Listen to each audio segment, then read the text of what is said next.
हरियाणा के राज्यसभा सांसद व पूर्व प्रदेश अध्यक्ष संतोष बराला ने बिहार के जंगल राज की बदहाली अवस्था से नीतीश कुमार के परिवर्तन वाला बिहार के बारे में बताया कि अब वो समय नहीं रहा कि जिस बदहाली सड़कों में 5 घंटा लगता था, अब उस स्थान पर सवा घंटे में सफ़र करता है। ये है परिवर्तन की बिहार, ये है एनडीए की बिहार, ये है नीतीश कुमार की बिहार। जहां सदियों दशकों से पूरा बिहार पिछड़ा हुआ इलाका था, अब उस बदहाली बिहार को बदहाली बिहार नहीं, बीमारू स्टेट नहीं, बल्कि परिवर्तन की बिहार कहलाता है। और गर्व से एक बार कहता है कि बिहार में एनडीए की सरकार में परिवर्तन हुआ है। जय बिहार, जय बिहार। आज हम हरियाणा के अंदर चलते हैं, दिल्ली के अंदर, पंजाब के अंदर चलते हैं, बड़ी बड़ी सड़कों के ऊपर चलते हैं। मैं सब यहाँ कल्पना कर रहा था कि मुझे पता नहीं कहां से कहां पहुंचना पड़ेगा, कैसे पहुंचूंगा, लेकिन जब आकर के देखा कि देवघर के हवाई अड्डे से, और मैं सोच रहा था कि 3 घंटे बाग में लगेंगे। मैंने जब कुछ साथियों से बात की, उन्होंने कहा अब वो समय जा लिया है, अब 3 घंटे नहीं, अब 14 घंटे में देवघर के एयरपोर्ट से बांका पहुंचा जा सकता है। यह परिवर्तन किसके? करबीर जी, बांका का हमारा जो क्षेत्र है, दूसरा कार्यालय का उद्घाटन हुआ था बाराहाट के अंदर।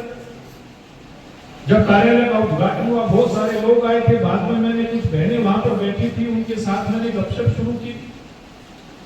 तो आपके साथ महामंत्री बहन जी, उनका नाम नहीं पता। हम तो ये सोच रहे हैं कि हमारे जीवन में इतने बड़े बदलाव की सोच हमने कभी रखी भी नहीं थी, जो बदलाव इन 10,000 रुपयों का है। और उसने मेरे को कुछ फोटो दिखाए, उसने कुछ बैठकों के फोटो दिखाए, गांव में, देहात के अंदर, मंदिरों में, टोलों में वो गई, उसके बहनों के साथ फोटो दिखाए। और उसने ये बताया कि मुस्लिम समाज की बहनें हैं, ये कहती हैं कि एनडीए की सरकार ने, मोदी जी की सरकार ने, नीतीश जी की सरकार ने हम लोगों के जीवन में बड़ा परिवर्तन लेकर के आने का काम किया है। इसलिए हम एनडीए के प्रत्याशी को वोट देंगे, भारतीय जनता पार्टी को वोट देंगे। इसलिए मैं बात कह करके अपनी बात समाप्त करना चाहूंगा। आप लोग ध्यान लीजिए, एक तरफ इतना बड़ा बदलाव है, एक तरफ वो जंगल राज था। आज जरूरत है इस बात की, जो तब एनडीए के राज में अटल बिहारी वाजपेयी जी के नेतृत्व में, बल्कि क्या होना चाहिए, ये बढ़नी चाहिए। इस रफ्तार को बढ़ाने का काम आपने करना है। हमारे बहुत ही सूझवान प्रत्याशी भाई मनोज जी हमारे बीच के अंदर बैठे हैं। कहीं कोई पूर्व की कोई छोटी मोटी बातें हो सकती है, हो गई होंगी। जो व्यक्ति जनता के बीच में रहता है, काम करता है, उससे कोई चूक भी हो जाती है। जो सारा दिन घर पे ही रहे, उससे क्या कोई गलती हो सकती है? जो काम करेगा जनता के बीच में कुछ चूक भी होगी।